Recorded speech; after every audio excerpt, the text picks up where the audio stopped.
Well, hello, and welcome to another lesson of the Focus on Contentstack course. I'm Marcelo Lewin. As always, I'm the Headless Creator. You can get a hold of me, Marcelo at headlesscreator.com. You see my email right there. So just feel free to send me an email, and I'll return it as soon as I can. Today, this is lesson number 2, and today I'm going to show you how to work with revisions in Contentstack.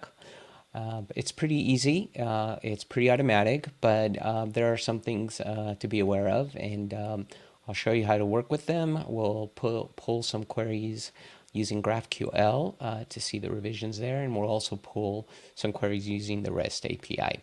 But as always, before we get started, I do want to remind you about Headless Creator, and this is where you can find not just this course, Focus on Contentstack, but you can also find tons of other courses, including my most popular course, which is the Content Modeling Weekly, which we all know to start any headless projects, regardless of a headless CMS, you've got to model, and you got to model properly.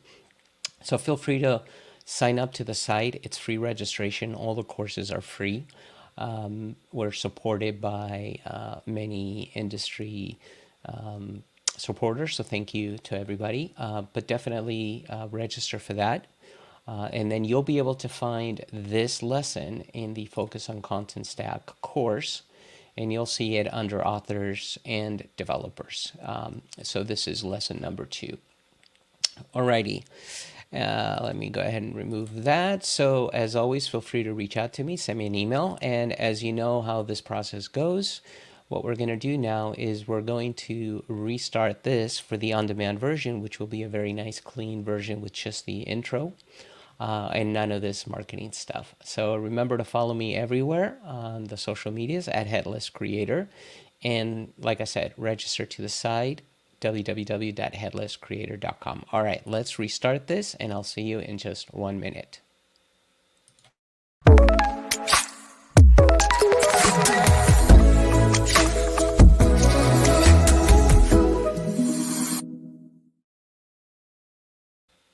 Well, hello, and welcome to lesson number 2 of the Focus on Contentstack course. I'm Marcelo Lewin, the Headless Creator. As always, get a hold of me, Marcelo, at headlesscreator.com. I'll get back to you as soon as I can. Today, we're going to talk about revisions in Contentstack and how do you create them, how do you manage them, how do you compare versions. And when we're talking about revisions, we're talking about content entry revisions. Where, there's also a way to get version control on your content types, which is we're going to cover in another lesson. But in this lesson, we're focusing on entries. So after we're done with that, we'll pull some GraphQL queries on it to see how revisions look in there, and then we'll do the same thing in REST API. So with that said, let's jump in here. I'm going to go ahead and share my screen. And there we go. So here we are in Contentstack, and let's go to our content. I'm going to click on author, which is the one that I'm going to be working on with today. But it could be for any content type you have. So you can see I have a couple of entries. Let me make sure I have my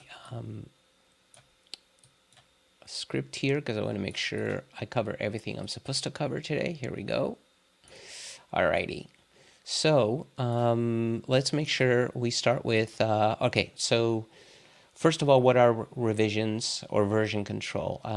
Very easy concept. Basically, every time you create an entry and then you change that entry, a new version is created. So you can always go back to the previous version. So let's say you've changed, let's say for this one, I've changed the name to something else.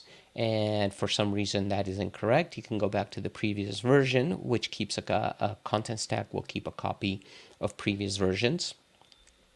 And look at what's the difference, and then bring that one back, republish a previous version. That's all it is. Just think of version control as backups of your entries.